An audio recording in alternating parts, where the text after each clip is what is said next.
சிவபெருமானுக்கு திருநீலகண்டர் என்ற சிறப்பு திருநாமம் எப்படி ஏற்பட்டது? பார்க்கடலை கடைகிறார்கள் தேவர்களும் அசுரர்களும் அமிர்தம் வேண்டி.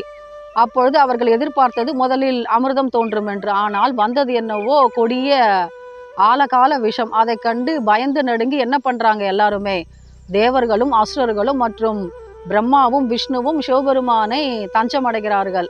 சுவாமி தாங்கள் தான் காப்பாற்ற வேண்டும் அப்படின்னு சொல்லும் பொழுது சிவபெருமான் என்ன பண்றாரு, ஒரு அழகிய கண்ணாடியில் தன்னுடைய முகத்தை பார்க்கிறாராம். அதிலிருந்து வெளியே வந்தவர் தான் சுந்தரமூர்த்தி சுவாமிகள்.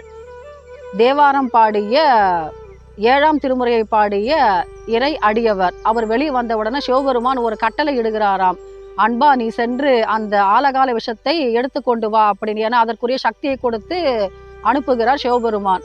அப்போ அந்த சுந்தரமூர்த்தி நாயனார் கொண்டு வருகிறார் ஆழகால விஷத்தை.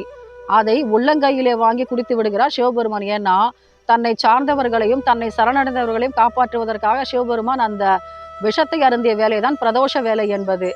அவர் அப்படி விஷத்தை குடித்து விட்டதனால் அவருடைய கண்டம் கருத்து விட்டது. அப்போ பார்வதி தேவி தோன்றி விஷம் உள்ளே இறங்கினால் சிவபெருமானுக்கு ஆபத்து வந்து விடுமோ என்று அஞ்சி கழுத்தை பிடித்து விடுகிறாளாம். அதனால அந்த கண்டத்திலேயே விஷம் தங்கி விடுகிறதாம். இதனால சிவபெருமானுக்கு திருநீலகண்டர் என்ற சிறப்பு திருநாமம் ஏற்பட்டது. எத்தனை அற்புதமான ஒரு தியாகம்! அதனால் இவருக்கு தியாகேசர் என்ற சிறப்பு திருநாமமும் உண்டு. ஓம் நமச்சிவாய.